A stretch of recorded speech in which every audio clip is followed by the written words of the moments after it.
embracing functionality and longevity. Otto Bathware, using state-of-the-art technology, brings to life ceramics. Otto Bathware lasts generations. Hi everyone, greetings from BMD TV. Welcome to another edition of this conversation series on BMD TV.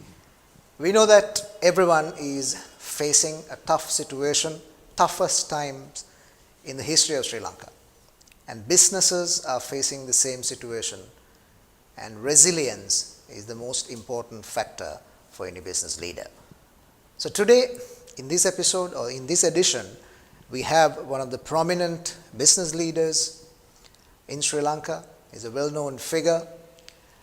He's also the Executive Director and Chief Executive Officer of Imperial Institute of Higher Education, none other than Mr. Bradley Emerson.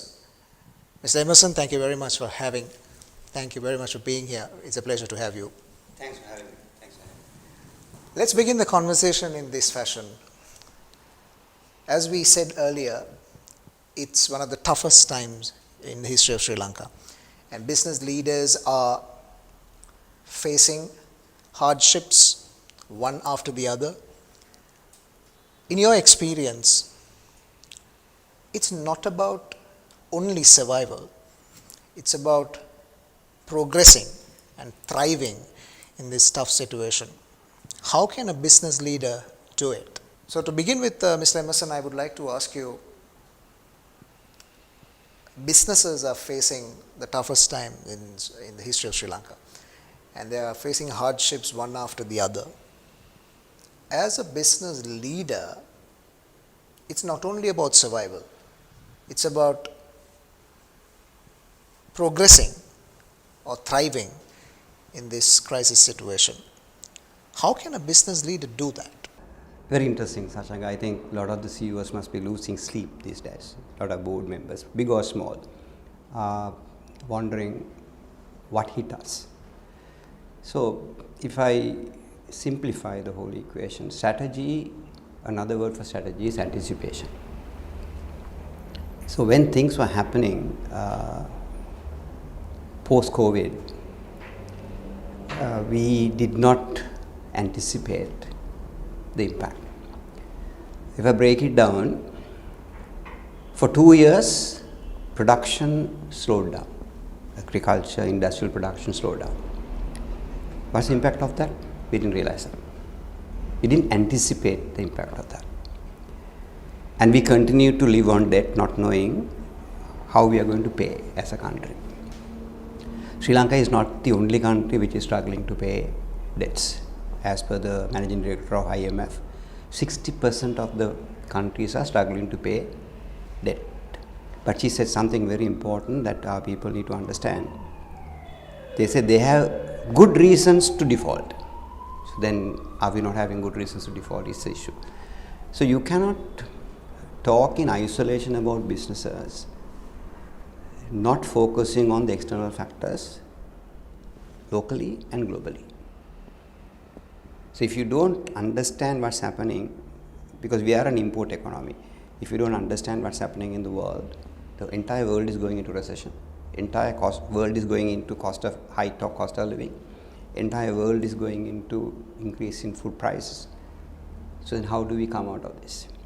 So the first lesson we can take from what has happened to the nation is to anticipate. Now there are countries like Spain, Greece, Brazil, Vietnam, post-war, Indonesia, those are all countries who took a dip, and Greece went into bankruptcy. Right? But then how did they come up? So there are a lot of information out there for us to learn. As a CEO, you should be looking at that. You asked about survival, and you used the word crisis. To me, why do you want to miss a good crisis? Every crisis gives us a massive opportunity to change the way we have done things. And it's only in crisis a catalyst will emerge. A catalyst is someone, right now in Parliament, they are looking for a catalyst. Who is that catalyst who can come and look at things differently? So from the CEO's perspective, first advice I would tell them is, like the saying goes, what brought you here will not take you there. So you have to stop, erase and reimagine what the anticipated opportunities are. I'm using the word opportunities because if you look at AstraZeneca, made a $6 billion loss in 2018, but they made $9 billion profit in 2019 with COVID. So he saw an opportunity in crisis. So this is what a CEO should look at. So use the word survive. So in a crisis, there are three stages, Sasanka. Survive, revive, and thrive. You can't jump to thrive from survive. Each of these has a separate set of strategies. Your survival strategy is different from your revival strategy. Your revival strategy is different from thrive strategy. So to revive, unfortunately, we don't even have a base at the moment. We don't have foreign reserves. We don't have anything. But then let's focus on what we have. You can always sit and cry about what you don't have. Survival will not come from what you don't have. Survival will start from what you have. So what do we have? So an organization must look at their human resources, their technical capabilities. They should look at what are the opportunities that are available outside, which need not have petrol or electricity to supply. I'm talking about business process outsourcing, IT outsourcing. That industry is growing. I mean, do we know how it is growing? What percentage? What labor can the world want? Today, there is a massive demand for, I'm looking nationally, massive demand for caregivers. Massive. So do we develop our returned housemates into caregivers and send them out? And tourism industry will go down because the cost of living are going up elsewhere. That's going to rise. So if there's no point looking at something that fed you for the last X number of decades and wait in hope. Hope is not a strategy. So what the CEO should do now is to get into a clean slate. Forget what they did completely and look at what can I do and how can I do. So it's a fresh look for a CEO, as if you are taking up a brand new environment. So you use the word uncertainty. It has always been there. Crises have come, crises will come. So the challenge is for you to become comfortable in the uncertain world. It is uncertainty that makes it exciting, isn't it? Absolutely. It's fun. Right? You discover something new and you get thrilled about. So otherwise life is boring. Spot on. So if you want the CEOs to wake up making the uncertainty is a comfort zone, that's the starting point for survival. Otherwise, if you give up, everybody give up. But what is important in a national perspective is you must have the way of the how. Every CEO must have the way of the how. And you need to ask, what is the why of my company today? So if you begin to ask, given the current environment, what's my why? Food is going to be in short supply globally. 20 million people will be without food in Africa alone by end of this year.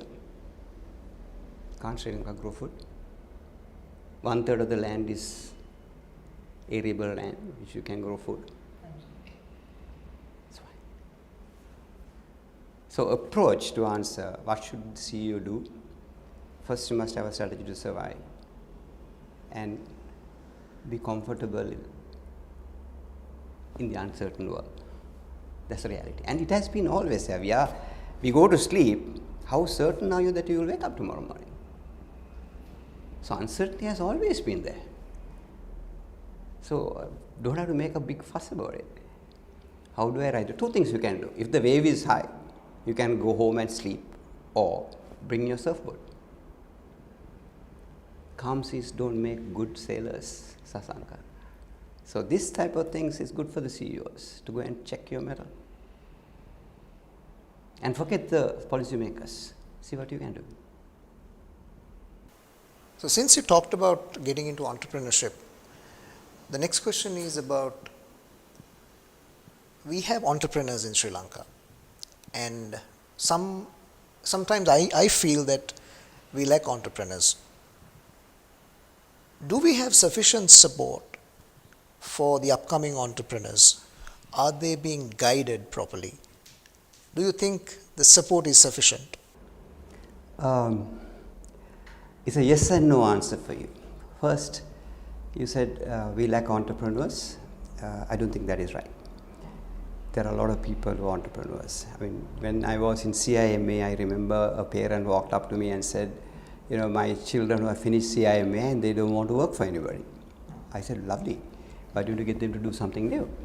Because and I can tell you, I mean, I am in education, as you mentioned in the beginning. So we have a module for entrepreneurship, and they are supposed to bring in a case study of what they want to do.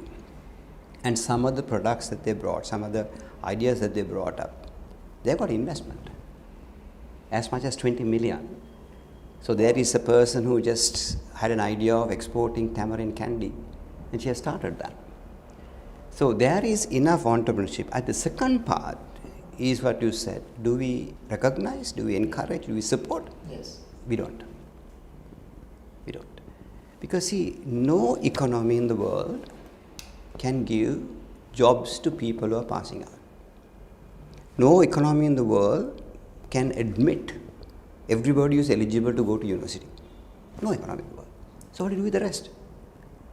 So we have a thing called Vocational Training Institute, but it should be what you mentioned. It should be Entrepreneur Development Institute, because there are kids who have the courage, have the imagination to get in there and do something differently. So banks need to recognize that, because at the end of the day, the entire economy is a mixed fabric. The larger companies, if you depend on the large few, and if they fall, the economy falls. And they are because these large companies deal with global economies.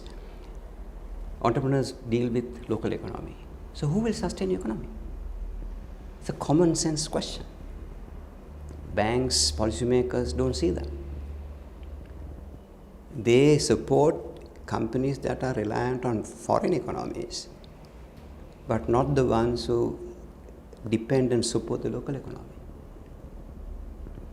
So countries that develop need to look at that component of the local fabric, and how do you support that? If a large company, see, the West is going through recession. The guys who are manufacturing, Victoria's Secret went bankrupt. So what happened to the companies who make and produce for Victoria's Secret? The production line. So we got to understand the fabric properly.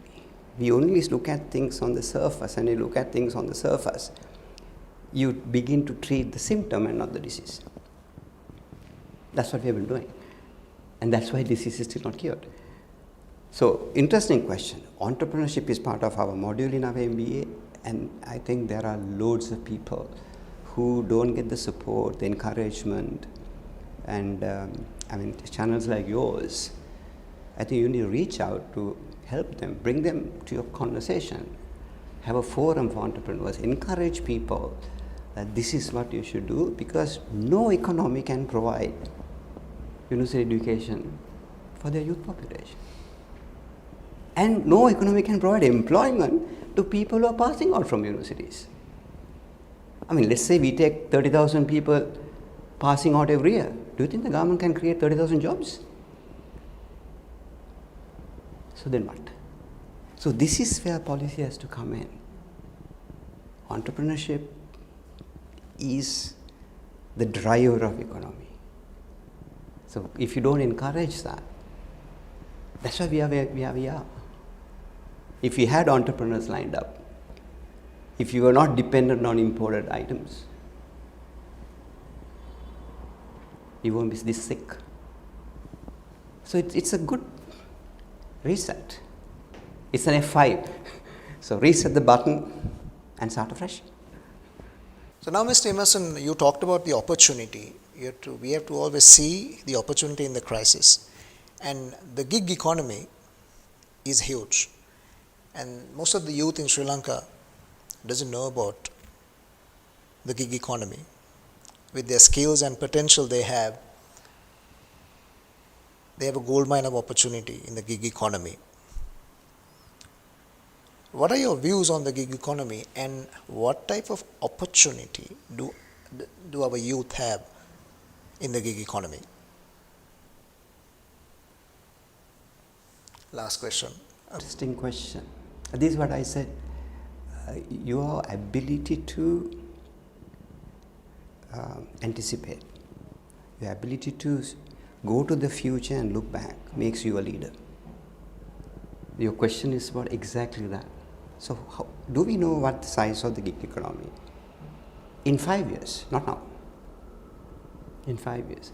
So people are on their own picking this up. There are people in the IT trade who are leaving permanent jobs and working from home for international companies, and they're getting paid much more, $15, $20 an hour. They're leaving permanent jobs. So the gig economy is out there. But we don't go to the future and look back. So instead of we are looking at the crisis and standing on the crisis and crying, if you go to the future and look back, then you see the path for survival. What would the survival country look like? So if you look at Spain, today is a case study. Prime Minister Rajoy is still the Prime Minister. He took over Spain when it was in the verge of bankruptcy. He did not have the majority in parliament. He called for re-election. He went in for election.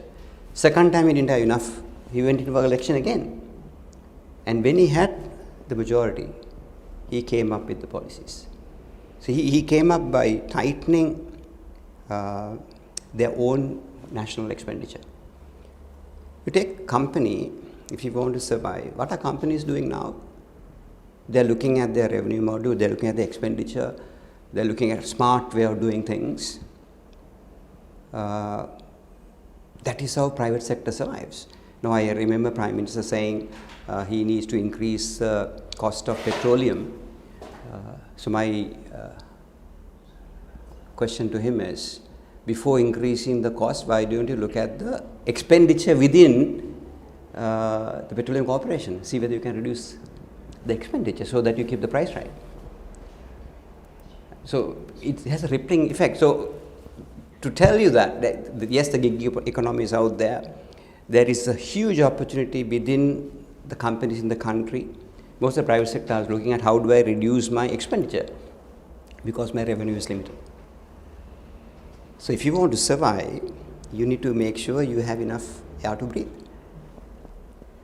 So you need to look for that little space to breathe. So that is where both policymakers, CEOs, no matter the size of the business, should be focusing on. I'm sure they are. And then the other point you said was educating the people. You need to be ruthlessly truthful to tell them this is what the world is going to look like. Usually, from recession, it takes about 3 to 4 years to recover.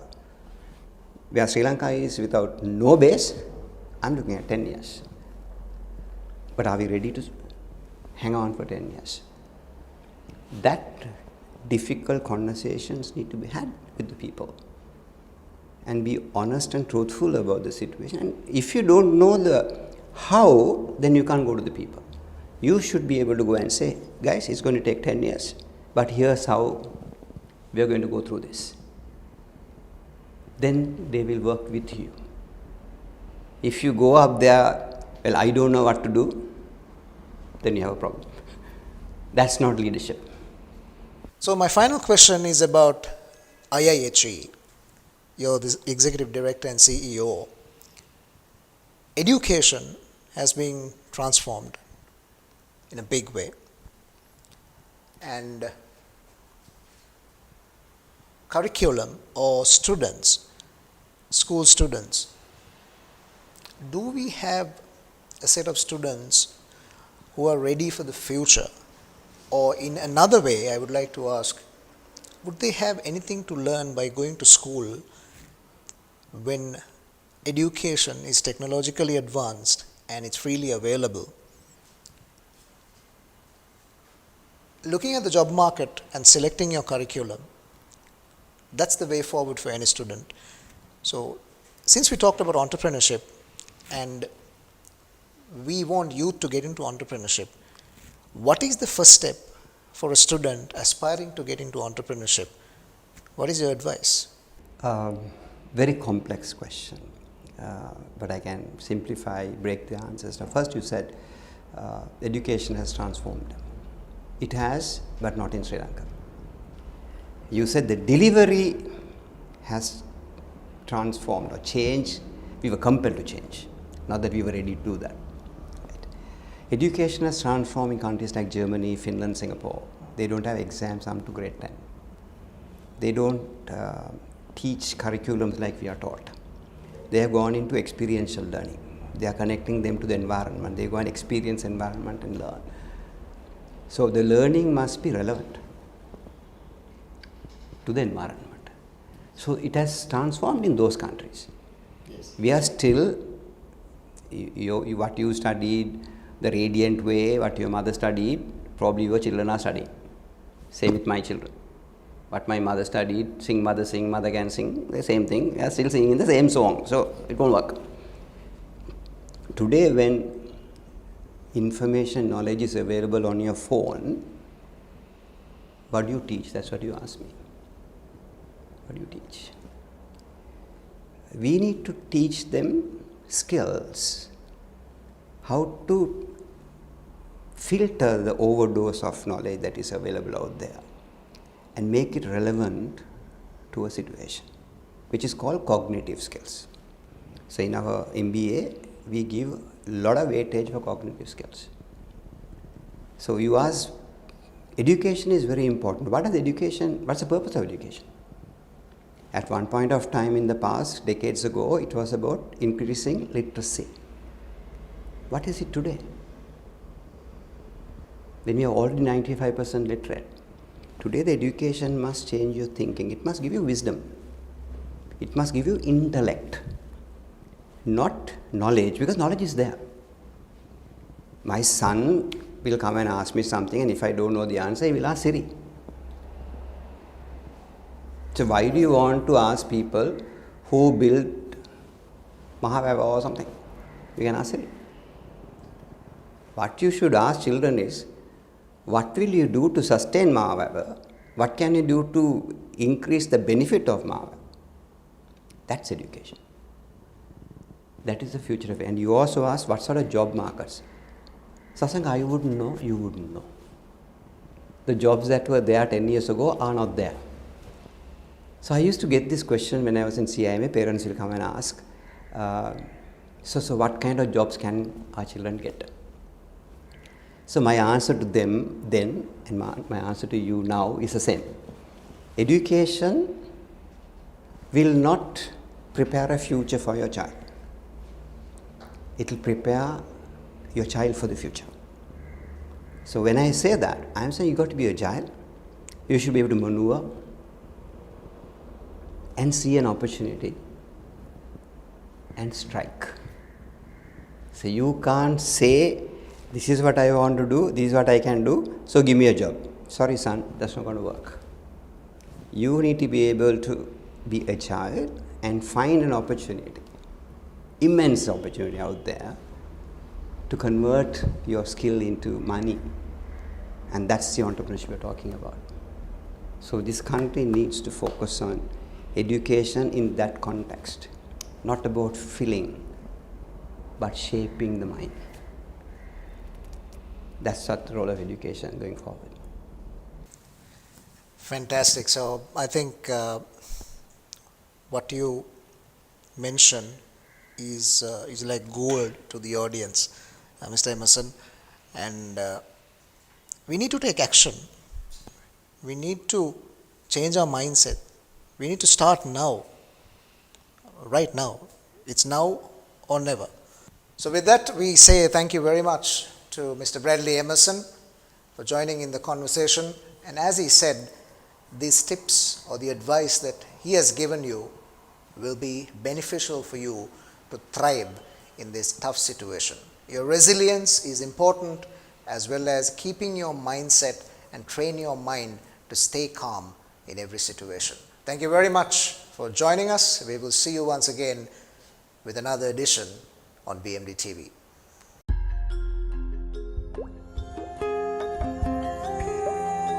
Combining beauty and elegance. Embracing functionality and longevity. Otto Bathware, using state-of-the-art technology, brings to life ceramics which focus on design, quality and the luxury of affordability. Otto Bathware lasts generations.